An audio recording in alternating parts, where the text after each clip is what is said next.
Kamusta mga ate, kuya, beshi? Si Chari po ito mula sa The Sun, Moon, Stars, PH Tarot.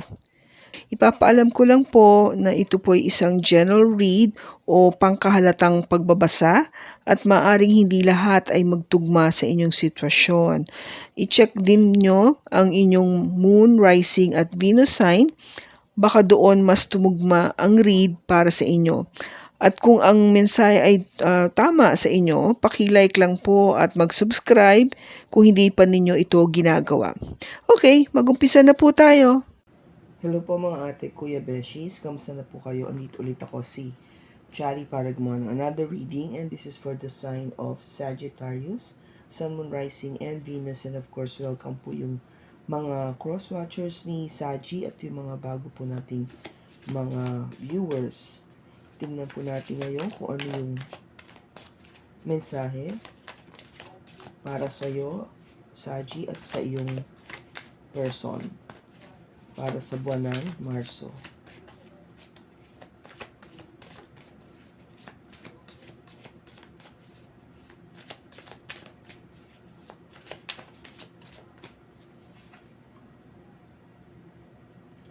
I can't make you happy.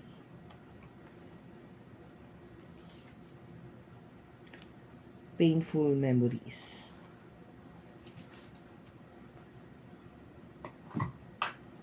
Okay, Saji. So, ang sinasabi dito is, ang message mo sa person mo ay, alam mong hindi mo siya kayang paligayahin. Okay? And, ang person mo naman is, maraming masasakit na alaala ang naiisip niya kapag humahawi sa kanyang isipan ikaw. Siguro nga dahil hindi mo siya kayang paligayahin. No? Maraming kang hindi nagawa o pagkukulang o hindi mo matupad yung mga naging pangako na ibigay mo sa kanya o napag-usapan nyo. No? Maraming bagay na kung gaba disappointing, walang gana or sakit, nakakapagbigay ng sakit sa damdamin yung mga bagay-bagay na siguro nasabi o naiasal, no, towards your person. Kaya naman ang person mo ay punong-puno ng lungkot at alam mo yon, yung panghihinayang dahil nararamdaman ko na yung taong ito ay talagang nagmahal sa'yo. Okay? Talagang kung gaba parang naging very faithful to you. Okay, so tignan natin kung ano yung makukuha natin sa tarot. We have a jumping card, the Knight of Wands, Judgment,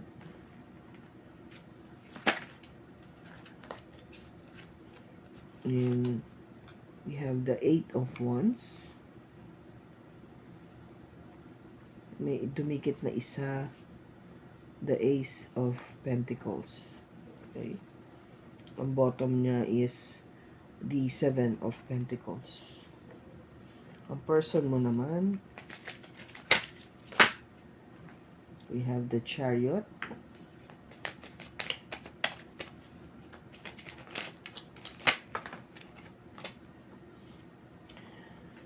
the Ten of Cups, and the World. Meron na naman dumikit, Ace of Swords. Bottom niya is the Queen of Cups.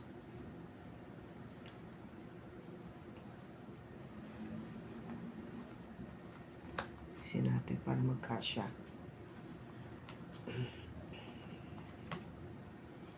Okay, so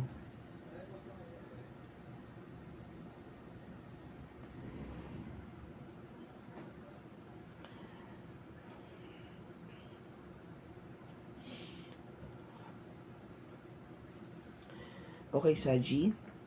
Yung first card mo dito, Knight of Wands. This is energy coming from a fire sign, Aries, Leo, or you, Sagittarius. Now, sa mga matagal na pong nanonood sa akin, alam niyo naman po na pagdating sa Knight of Wands, ito ay isang enerhiya na hindi sigurado o walang kasiguraduhan. Ito ay isang enerhiya na nagsasabi na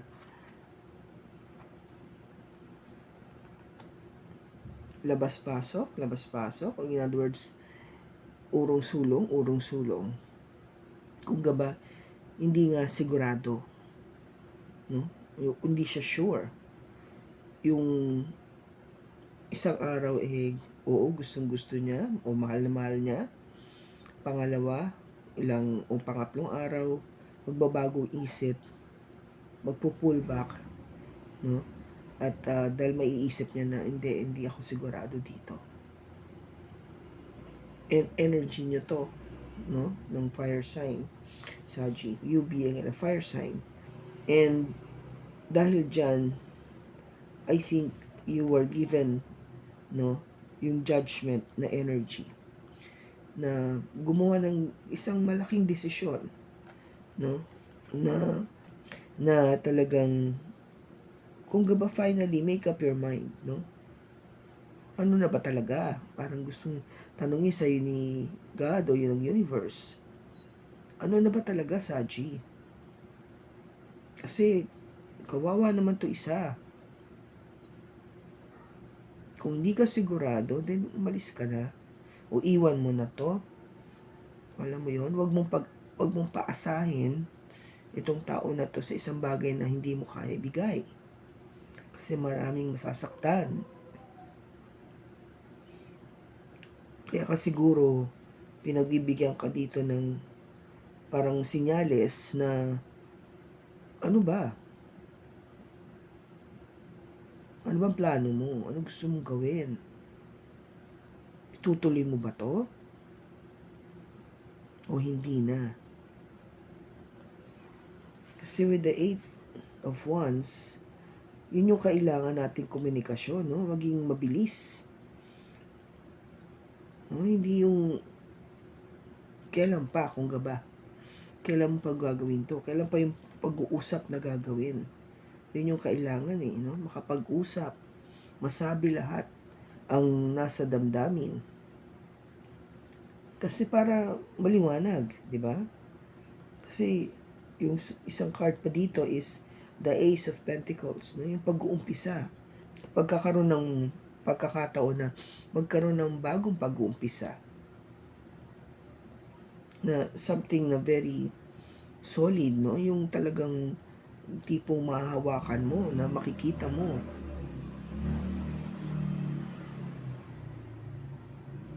Na magsisimbolo ng pagiging serious mo dito sa relationship na to. Kaya tinatanong ka na ano nang plano mo, ano gusto mong gawin. Kasi nga dito sa cards mo, matagal na itong relationship na to. Kung ba, nagtapong ka na ng oras, panahon, taon. Okay? 7 of Pentacles. Pareho kayo, no? Nung person mo, pareho kayo. Hindi lang basta-basta na naging kayo tapos mga ilang buwan lang o sabihin natin na kapag isang taon na kayo. Hindi ganun Medyo matagal na yung pinag-uusapan dito. At kung iisipin mo, sa panahon na yan na naging kayo, tama nga naman na talagang tanungin ka, ano na ang plano? Diba? Hindi naman yan yung isang bagay na ganun lang. Yung kung kailan mo lang gusto na ipakita sa tao na to mahal mo, tsaka mo lang ipaparamdam. At pag hindi mo ramdam o hindi mo feel, pinupull out mo yung emotion mo o yung sarili mo physically, no, to this person. Now, ang tao mo naman, no, first card niya is the Chariot. Gusto niya talaga ng galaw, movement, action. Para, yan ang pagdidesisyon na, okay, so, kasi kung titignan mo dito, dalawa yung daan, andito siya, at inihuping na andito ka rin, sa bisikleta, no, nagre-represent ng chariot, na tinatanong niya, saan tayo punta? Kaliwa, kanan? Kasi kung handa na siya sumama sa iyo handa siya, no? Prepared niya yung sarili niya kung ano yung magiging future niyo together. Tanggap niya yun. At alam niya na magiging maligaya siya sa iyo with the 10 of Cups. Dahil ikaw yung nakita niyang kaligayahan niya. Tatapwat. Pero, ito na yung pero, with the World card, itong cycle na to, no? Itong cycle na to, yung tagal na nyo, humihingi na ng katapusan. Humihingi na ng panibagong pag-uumpisa. Okay? Bakit? Kasi yung bagong pag-uumpisa na yun, ang nire-represent niya dito yung Ace of Swords. Kung gaba sa iyo, Ace of Pentacles, sa kanya Ace of Swords. Yung katotohanan. Yung ating importanteng pag-uusap. No? Kung ikaw ang sinisimbolo rito is para ipakita sa tao mo na ikaw seryoso by offering something very tangible, something that can be seen or touched. You, on the other hand, the person is asking for a new beginning that would be more honest. No? Mas nasa katotohanan tayo. Mas nag-uusap tayo. Mas pinapaalam mo sa akin ang lahat. No, yun doon niya gusto yung magkaroon ng panibagong pag-uumpisa sa iyo. Kung kailangan mo kayong dumaan sa isang cycle na to, no, which is the world, kailangan tapusin para magkaroon ng panibagong pag-umpisa. Ang gusto niya talagang yung pag-uumpisa na punong-puno ng katotohanan, pag-uusap, pagliliwanag ng clarity. Kasi siya, yung person mo, mahal ka. The Queen of Cups. Mahal ka talaga. No? Kaya, natin kung ano pa.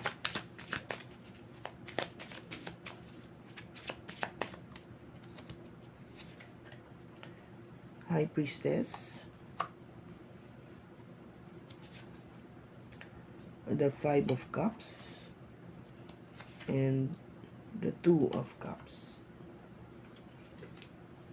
Bottom na ulit is the World.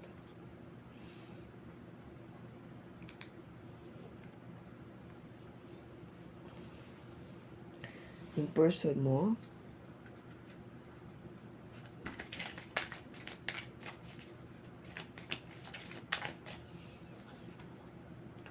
the Four of Cups, the Seven of Swords, and the Ten of Pentacles. Bottom niya is the Six of Wands.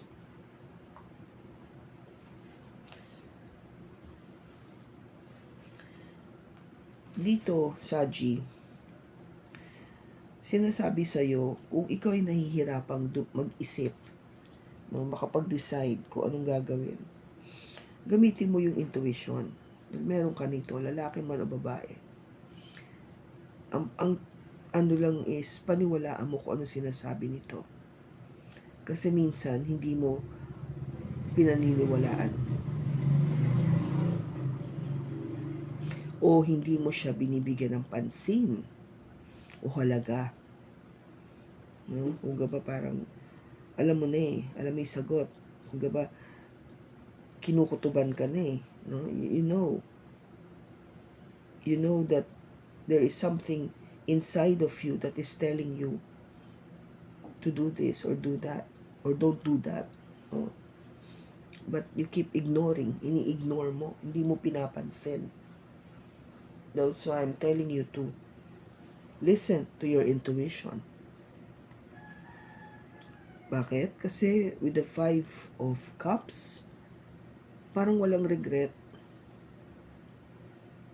Pero hindi ka manghinayang, hindi ka magsisi, walang bad memories. Walang painful memories. No? Kasi sinasabi nga sa'yo dito, kung hindi mo, alam mo, deep inside, na hindi mo kaya talagang paligayahin itong tao na to, for whatever reason, then be honest. Be honest. Kasi ang nakasalalay dito yung kayong dalawa. Yung relationship, na the 2 of Cups. This is telling you and your person na ito yung katapat mo ito yung the one, ito yung soulmate. Kung ba this was given to you by God, no? Pinagkaloob ito sa'yo para mahalin. Dahil mahal ka nito. Ganun din siya, no? Minahal ka niya. Kaya apektado kayo pareho ng malaki. Kung titignan mo, Saji, meron ka ring the world. Yung pagtatapos ng cycle na to. Pareho kayo, see? Meron kang the world, meron din siyang the world. Pareho kayo. Diba? Yung message para sa'yo napakalakas. Dahil hindi lang sa kanya, kundi pati sa'yo. No? Pati sa'yo, sinasabi, may kailangan ng matapos para magkaroon ng panibagong pag-umpisa. Magkaroon kayo ng sariling pag-uumpisa. Okay? Kasi ang person mo, with the 4 of Cups,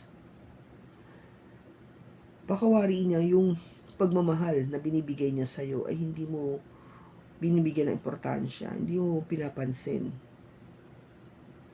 Parang may iba kang gustong, alam mo yun, tutukan or mas bigyan ng halaga. Samantalang itong pag-ibig na ino-offer niya sa'yo o binibigay sa'yo, na alam mong wagas, ay baliwala. Sakit yun. Kasi ikaw, no, sa person mo, Saji, nagmahal ka lang ng tunay Tapos hindi ka papansinin. Sakit yun. Tapos hindi ka bibigyan ng karapat-dapat na halaga. Di ba masakit yun? Saji? Sapagkat yun ay isang Seven of Swords, isang pagsisinungaling, isang pagbabalat kayo, isang pangloloko, panlilin lang, pagsisinungaling. No? Naintindihan mo, Saji?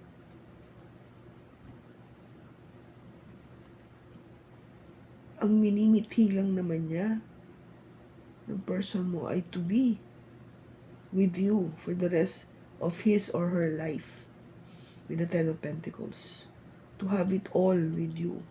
Na maging kayo, magkaroon ng pamilya, magkaroon ng bahay, maging mag-asawa, magkaroon ng mga anak, no? Like a normal family, and live happily ever after. Hindi masama yung yung intention niya. Maganda nga eh, dahil lahat tayo, kahit ikaw, gusto mo to, di ba? Ba't sabi mo nga sa kanya, hindi kita kayang paligayahin?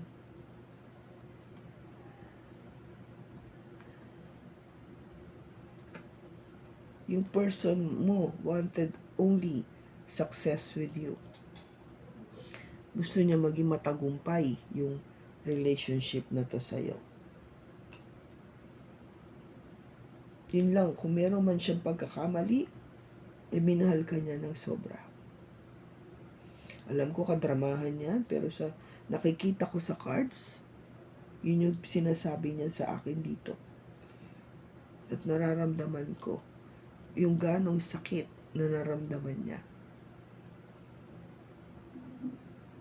Alam ko masakit din sa'yo, but ikaw yung tao dito na kahit papano nagdulot ng pain sa kanya. Hindi siya sa'yo. Hindi mo, there's something wrong somewhere kung bakit hindi mo mapaligaya tong tao na to. Maybe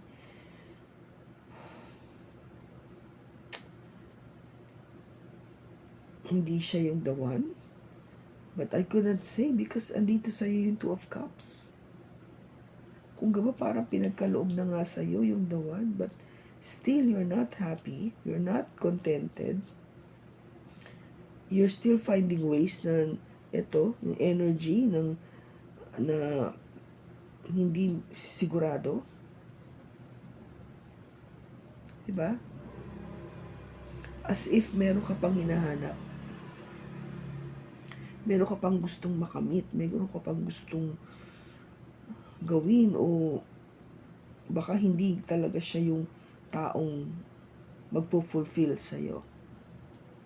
Kaya gano'n na lang yung, alam mo yon, yung naramdaman itong taong to sa'yo.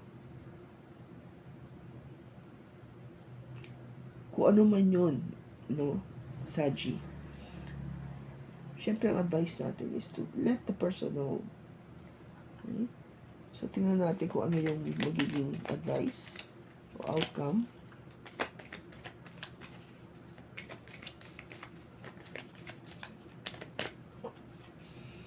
We have the 8 of Swords, the 4 of Coins, and the 4 of Cups.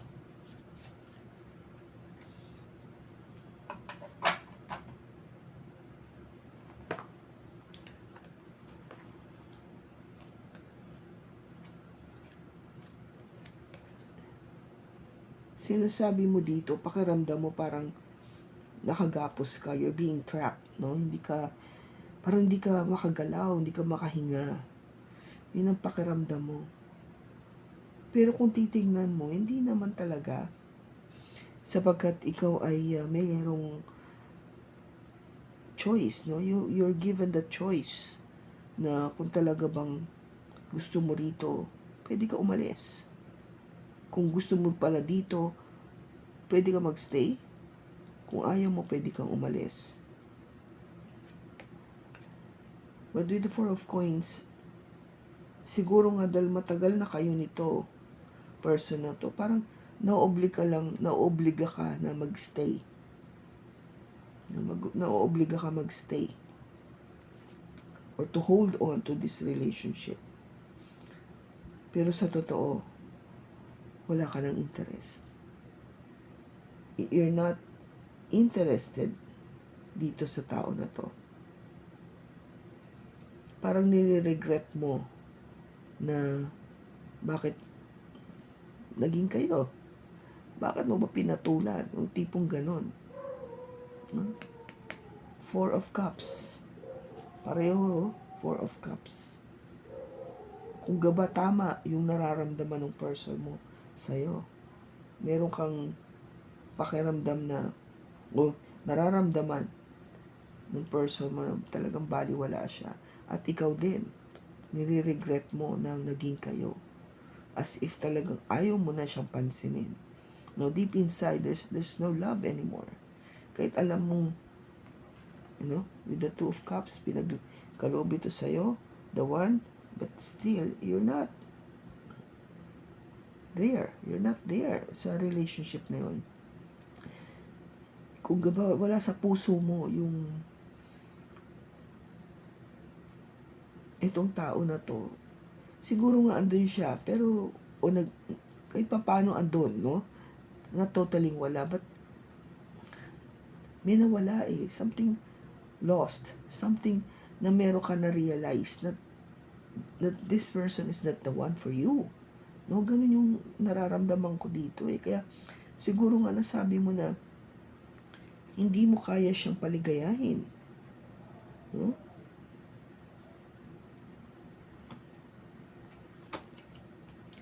Kung bakit mo nararamdaman na ikaw ay nakagapos, maybe if you were married to this person, o talagang matagal na kayo, na tipong engaged na kayo dito, Saji, syempre kung you're bound, no, you're feeling that you are bound to be with this person because of the length of time that you've spent together.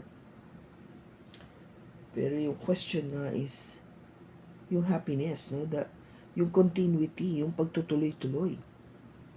Kaya mo ba ipagtuloy-tuloy ito? Parang hindi nga kasi inconsistent no? May inconsistency. Okay? So, tignan natin, no? I'll give you the opportunity, Saji, to ask any question. Whatever that is, kukunin natin yung sagot dito.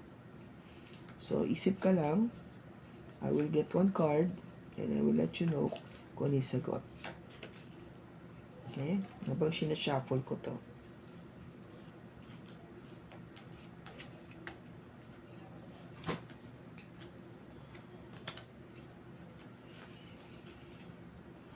Okay, so, ready ka na?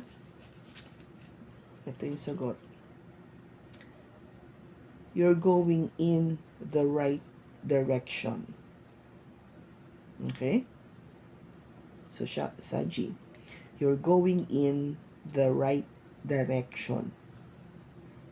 Okay, so, kung ang naisip mo umalis, ang sinasabi dito is, tama lang yung gagawin mo. Kung ano man yung tanong mo, well, yun yung nakikita ko kasi dito If you're changing your mind towards this relationship, ang sinasabi sa'yo ng universe is, you're going in the right direction. Tama yun. Kasi you're showing that honesty in you first, bago dito sa person. But, of course, you have to let the person know. Okay? Kung this wasn't meant to be, sad to say, I'm sorry sa cross-watcher, but it's sad to say talaga na it wasn't meant to be. Kasi kung talagang kayo, whatever difficulties ang harapin, talaga magiging kayo. But it seems that si Saji is already being honest and being told na tama lang yan, sige, if you want to leave, then leave. Masakit sa'yo, I know. It is maybe part of your karma. But it is also a lesson learned for you. This a person is Saji. Maybe on your next relationship, you know better. Okay? It's difficult, I know. Masakit, mahirap to heal. But if you just work on it, pray to God to help you, you can get over this. And for you, Saji, of course, pray also.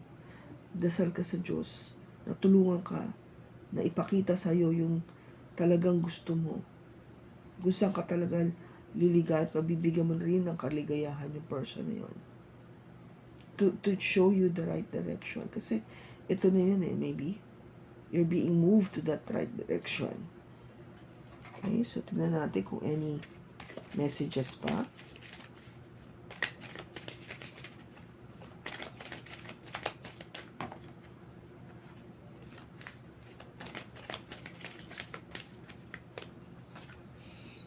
Attraction, divine soul counterpart, divine soul counterpart, attraction transcends superficially. Okay, so maybe there was a soul, this was your soul counterpart, no? Kasi nandito yung Two of Cups eh. So there was an attraction.